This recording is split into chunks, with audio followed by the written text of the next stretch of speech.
Hello everyone, आज हम start कर रहे हैं ट्वेल्थ नाइट को, जो कि काफ़ी इंपॉर्टेंट और काफ़ी फेमस प्ले है विलियम शेक्सपियर का। तो आज के इस वीडियो में हम चर्चा करेंगे सारे के सारे मेन पॉइंट्स को और सारे के सारे इंपॉर्टेंट पॉइंट्स को जो कि ट्वेल्थ नाइट के हैं। और साथ ही साथ हम इस वीडियो में ये भी देखेंगे जितने भी सारे कैरेक्टर है इस स्टोरी में, यानी कि इस प्ले में, वो सारे के सारे कैरेक्टर के बारे में भी जानेंगे, ताकि इसका जब मैं कहानी नरेट करूँ तो आपको सारा का सारा कुछ समझ में आ जाए। तो चलिए बिना किसी देरी के इसको शुरू करते हैं। तो चलिए सबसे पहले हम बात कर लेते हैं इसके टाइटल के बारे में, जो कि है ट्वेल्थ नाइट, या फिर इसे बोल सकते हैं व्हाट यू विल।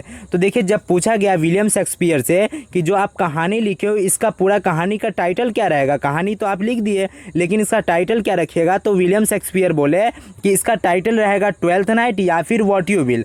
अब देखिए, इसका टाइटल से और इसकी स्टोरी से कोई भी संबंध नहीं है।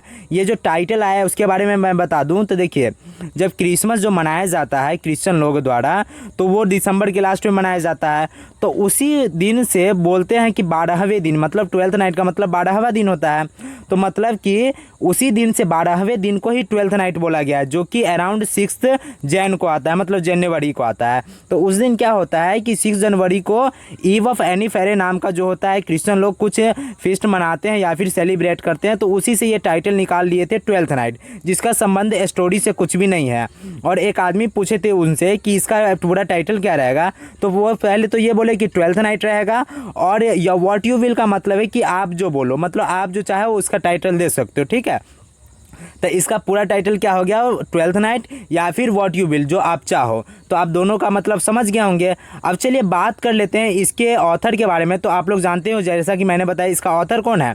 तो इसका ऑथर है विलियम शेक्सपियर, जो कि एक ग्रेट ड्रामाटिस्ट है और एक महानतम ड्रामाटिस्ट में से एक है। अब चलिए बात कर लेते हैं इसके टाइप ऑफ वर्क। तो देखिए, ये जो है मैंने जैसा बताया कि एक फेमस प्ले है। तो ये प्ले क्या होता है, तो इसका जो मैं शुक्रवार को बनाऊंगा जब बेसिक ऑफ इंग्लिश लिटरेचर में, तो उसमें आपको डिटेल में समझा दूंगा। थोड़ा सा ज़्यादा लेंदी है, इसलिए अच्छे से समझाना बेहतर रहेगा। तो चलिए, ये आप प्ले याद रखिएगा। अब इसके जॉनरा की बात करें तो देखिए, ये एक कॉमेडी है। अब देखिए कॉमेडी क्या होता है, तो देखिए कॉमेडी में ऐसा होता है कि देखिए, कितना भी ट्रबल आए, कितनी भी सिचुएशन ख़राब रहे, कुछ भी हो, लास्ट में क्या होती है, लास्ट में सारा का सारा कॉन्फ्लिक्ट होता है, जितने भी कन्फ्यूज़न होते हैं सारे के सारे सोल्व होते हैं और सारा खुशी वाला माहौल हो जाता है, खुशी वाला। जिस भी कहानी में सारे के सारे लास्ट में क्या होता है, खुशी वाला माहौल हो, सारे के सारे कन्फ्यूज़न ख़त्म हो जाए, उसको कॉमेडी बोलते हैं। अब यहाँ पर रोमांटिक क्यों लगाया गया है, तो रोमांटिक इसलिए लगाया गया है, रोमांटिक उस कॉमेडी में लगाया जाता है जिसमें लास्ट में क्या हो कि सारे के सारे कॉन्फ्लिक्ट, जितने भी दिक्कतें हुई हो उस सारे कहानी में, सारे के सारे क्लियर होने के बाद उसमें शादियां हो जाए लास्ट में, और मोर देन वन से ज़्यादा शादी, मतलब एक से ज़्यादा शादी हो, 2 3 4 ऐसा शादी हो सारे का सारे, और सारा का सारा जितने भी बुरे वाले चीज़ें रहे, मतलब थोड़ी ख़राब चीज़ें रहे या फिर जितने भी निगेटिव चीज़ें रहे, वो सारा हट करके सारा खुशी वाला माहौल हो जाए, इसीलिए इसको दिया गया है रोमांटिक कॉमेडी नाम। तो कॉमेडी किसके लिए यूज़ होता है, तो कॉमेडी जब लास्ट में सारी की सारी सिचुएशन काफ़ी अच्छे हो जाती है, सारा का सारा कन्फ्लिक्ट, सारा का सारा जो दिक्कतें होती है वो ठीक हो जाती है, उसको कॉमेडी बोलते हैं। और रोमांटिक इसीलिए लगाया गया क्योंकि जिसमें एक से ज़्यादा शादियां होती है लास्ट में सारे प्रॉब्लम सॉल्व होने के बाद, तो इसलिए इसे रोमांटिक कॉमेडी बोला गया।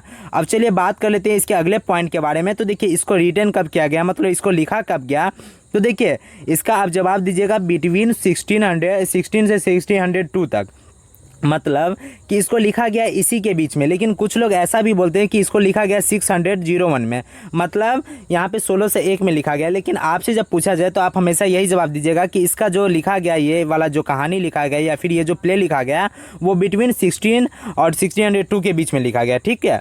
तो अब चलिए बात करते हैं इसके नेक्स्ट कॉन्सेप्ट के बारे में। तो देखो, इसको लिखा तो गया 1600 से 1602 के बीच में, और इसको पब्लिश कब कराया गया, तो इसको 1623 में पब्लिश कराया गया था।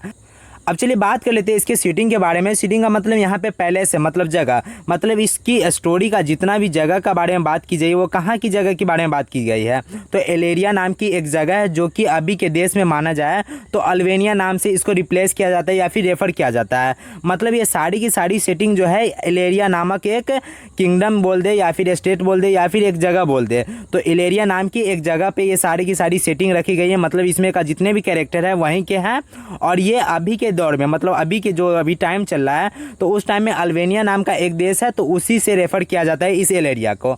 अब चलिए बात कर लेते हैं इसके अगले पॉइंट के बारे में। तो देखिए अगला पॉइंट है इसमें कि इसका प्रोटोगोनिस्ट कौन है इस कहानी का। तो इसमें वियोला नाम की एक फीमेल कैरेक्टर है जो कि इसका प्रोटोगोनिस्ट होता है। अब प्रोटोगोनिस्ट का मतलब क्या होता है, तो जो उसमें मैन कैरेक्टर हो, जो कहानी का मैन कैरेक्टर हो या फिर मैन हीरो हो, जो कि उसमें सबसे ज़्यादा इंपॉर्टेंस रखता है और सारा का सारा स्टोरी उसी के अराउंड घूमता है, तो उसी को बोलते हैं प्रोटोगोनिस्ट।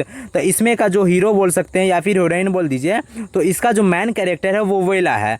तो ये जो वोयला है तो इसी के अराउंड सारा कहानी घूमता है, इसीलिए इसका जो प्रोटोगोनिस्ट है वो वोयला है।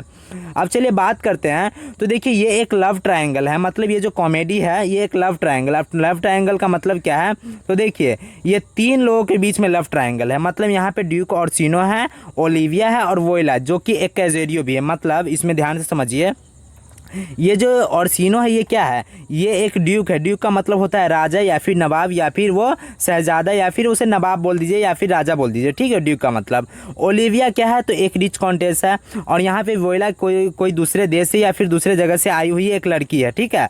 बाद में ये क्या करती है, ये अपना कुछ प्रॉब्लम की वजह से ये अपना रूप धारण कर लेती है, मतलब वेश बदल लेती है, और ये कैजेरियो मतलब एक फीमेल से मेल कैरेक्टर में प्रदर्शित हो जाती है या फिर अपने आप को चेंज करती है, ठीक है, थोड़ी देर के लिए।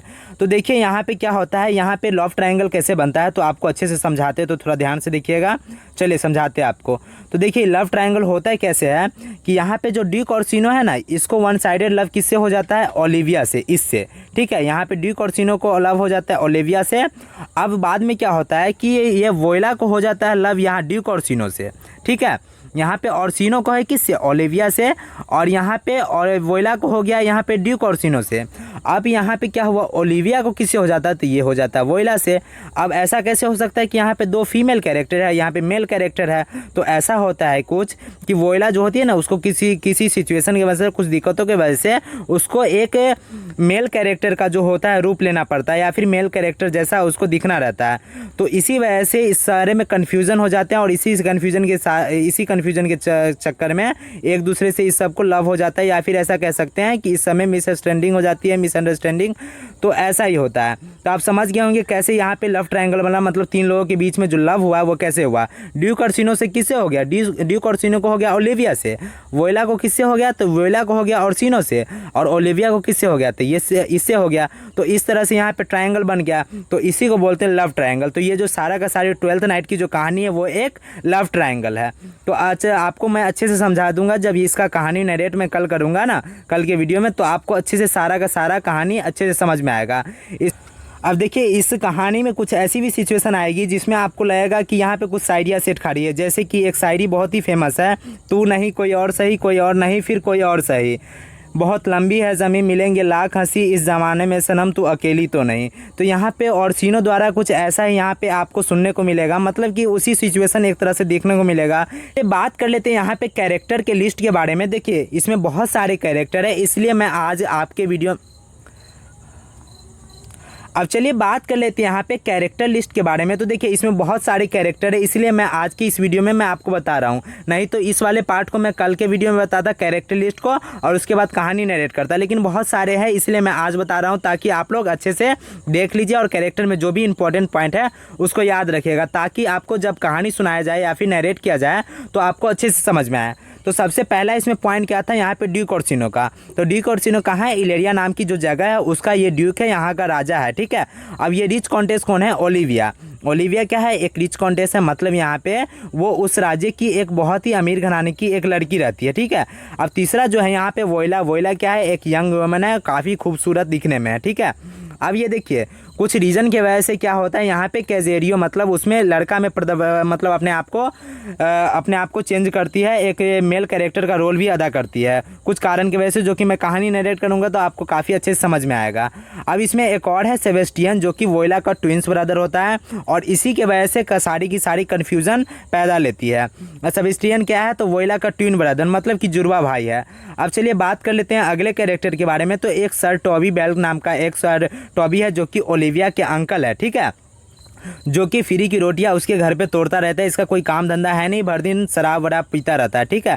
अब इसके अलावा एक और कैरेक्टर है इसमें, तो वो है सर एंड्रयू एग्चिक, जो कि यहाँ पे टॉबी का, यहाँ जो है ना इसके सर टॉबी, इसके जो अंकल रहते हैं ओलिविया के, उसका ही फ्रेंड है ये। तो और वाहियात इंसान है, मतलब कि ये, और वहाँ पे क्या है, एक तो खुद फ्री की रोटियां तोड़ रहा है, ऊपर से अपने दोस्त को भी लाया है शराब पीने के लिए।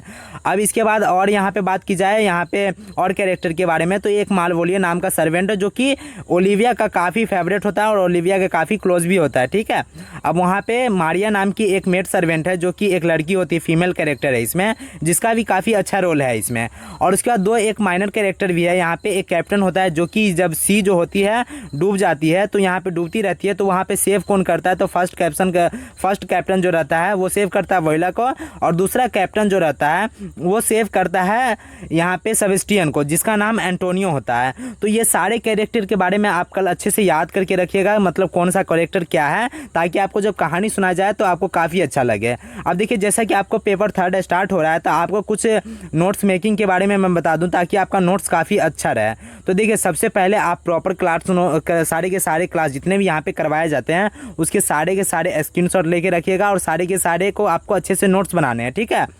और एक अच्छा सा कॉपी ले लीजिएगा पेपर 3 के लिए, नॉर्मल साइज़ का, मतलब कि ना ज़्यादा मोटा रहना चाहिए ना ज़्यादा पतला रहना चाहिए, ठीक है।